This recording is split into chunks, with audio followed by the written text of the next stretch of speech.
Kemudian untuk yang penghitungan atau konversi dari yang formulir ke angka-angka penghitungan akan kami koreksi sesegera mungkin. Berlapis-lapis seperti ini akan menghilangkan nantinya kecurangan. Tapi kalau memang ada betul, ada mekanisme untuk ke Bawaslu, mekanisme nanti persidangan di MK sudah diatur semuanya kok. Jadi janganlah teriak-teriak curang. Ada bukti langsung bawa ke Bawaslu, ada bukti bawa ke MK. Ya. Kisru Sirekap yang tidak sinkron dengan formulir C hasil di TPS menjadi sorotan ke KPU. KPU berjanji bertanggung jawab untuk mengetahui informasi terkini dari KPU RI. Jawaban dari KPU soal pertanggungjawaban Sirekap termasuk dugaan penggelembungan suara paslon tertentu. Yang terakhir sekalian soal Sirekap ya. Banyak sekali kiriman-kiriman baik melalui WA kepada kami maupun unggahan-unggahan di media sosial tentang, terutama ya teman-teman juga pasti mengikuti dan mengikuti perkembangannya, ada perbedaan antara formulir C hasil ukuran kuarto yang diunggah, saya ulangi, kan yang diunggah itu formulir C hasil yang ukuran plano, hasil foto Sirekap. Jadi di TPS itu yang ukurannya plano yang besar, itulah yang difoto oleh anggota KPPS menggunakan fungsi foto di dalam aplikasi Sirekap. Itu yang diunggah. Kemudian menggunakan sistem di dalam Sirekap, ada sistem untuk konversi yang membaca membaca formulir tersebut dan kemudian secara otomatis akan muncul angka hitungannya. Nah di situ ada problem ya.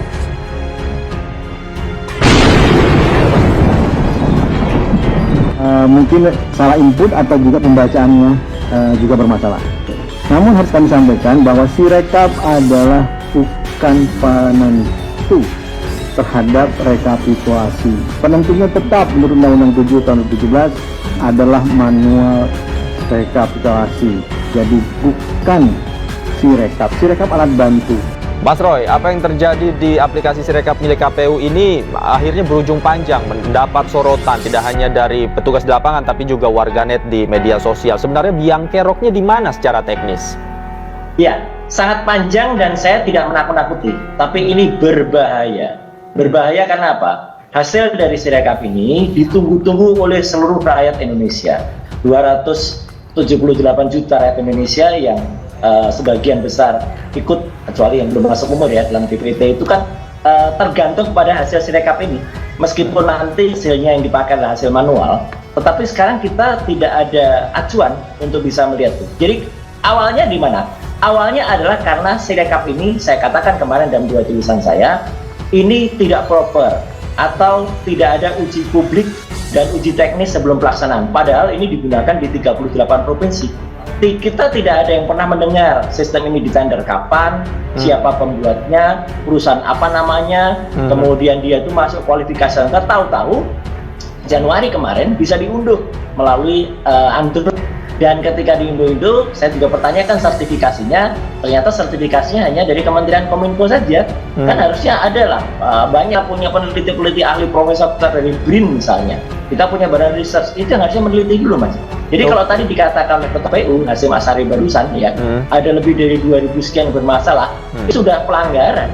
Karena apa? Sistem itu sebelum dipakai, dilaksanakan, itu diuji errornya seberapa. Kalau errornya katakanlah lebih dari 3% atau maksimal 5%, maka ini tidak layak, fail gitu ya, untuk dipakai. Nah, belum lagi kalau setelah kita telah ya terdapat kesalahan-kesalahan secara teknis yang quote and quote kalau orang mengatakan agak aneh gitu. Karena apa? Karena semacam terjadi automatically algorithm ya, semacam algoritma otomatis yang bisa menambahkan angka. Karena kenapa bisa menambahkan angka? Karena nggak logis Mas. Sistem OCR ya, Optical Character Recognition atau OMR, Optical Mark Reader, ini sudah biasa sebenarnya dipakai di perguruan-perguruan tinggi kalau seleksi masuk. Itu Biasanya mudah, kalau Oke. misalnya dia ada salah, itu biasanya tulisannya kurang kontras, tinggal ditambahin kontras atau tambah plus saja, selalu berikutnya sudah benar. Jadi kok bisa nambah gitu. Nah, lebih-lebih yang nanti mungkin ini yang menjadi heboh ya, karena saya temukan adalah sistem ini kalau kita lihat IP-nya, IP itu Internet Protocol Address-nya, itu menunjukkan angka 170.33.13.55 itu bukan di Indonesia. Ini kenapa saya bilang? Gimana itu?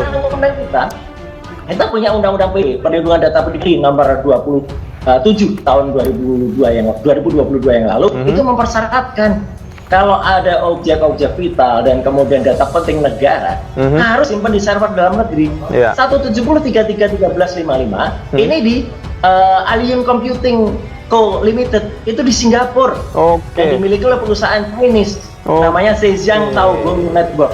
Sekali lagi 170.33.13.55 itu milik Allium Computing Co Ltd di Singapura, milik perusahaan Zhejiang Taobao Network.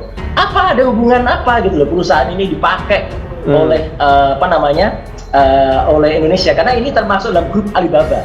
Grup Alibaba itu ini kayak perusahaan besar yang di dalamnya ada data-data e-commerce, Mas. Data kita dicampur di situ.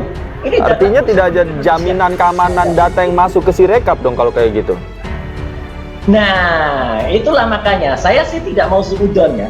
Tetapi kalaupun tidak terjadi bocor datanya, kalau ada apa-apa pada server di luar tersebut, kemudian datanya saya stuck atau datanya hang gitu, ya, itu kan berhenti semua. Sekarang orang kan, saya bilang, orang kan banyak yang percaya aplikasi hitung cepat gitu ya. Kenapa itu bisa terjadi? Ya, Egan dan juga Zilvia, benar sekali hingga saat ini pihak KPU terus melakukan perbaikan tentunya terkait dengan yang ramai di media sosial belakangan ini, yakni adanya perbedaan jumlah dari sistem informasi dan rekapitulasi Sirekap KPU dengan jumlah suara di dokumen C1 Pleno, dan yang dimana sebelumnya ini dari lembaga riset dan juga siber juga sempat mengatakan bahwa selisihnya ini mencapai 500 suara yang semulanya harusnya ada 117 suara, namun dalam sistem Sirekap ini menjadi 617 suara. Dari Komisioner KPU Betty Epsilon tadi mengatakan memang betul ada kesalahan input data dan pihak KPU telah meminta maaf atas kesalahan tersebut ataupun adanya kesalahan pembacaan data secara digital.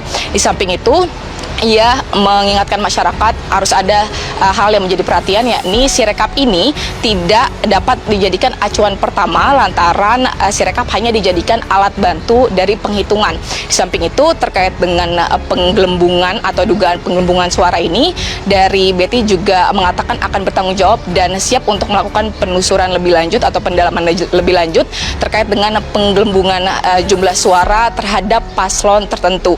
Di samping itu, Betty juga sempat ditanyakan oleh awak media tadi terkait dengan bagaimana pencoblosan susulan yang dilakukan, di mana seperti yang kita ketahui bahwa besok akan ada pencoblosan susulan yang dilakukan di beberapa tempat, salah satunya adalah di 4 kecamatan di kawasan Kota Tangerang di tanggal 18 Februari 2024 mendatang. Kita akan terus menunggu di mana pihak KPU hingga saat ini bersinergi dengan Bawaslu akan melakukan berbagai perbaikan dan demi memastikan penghitungan suara ini nantinya berlangsung secara transparan, jujur dan juga adil. Demikian.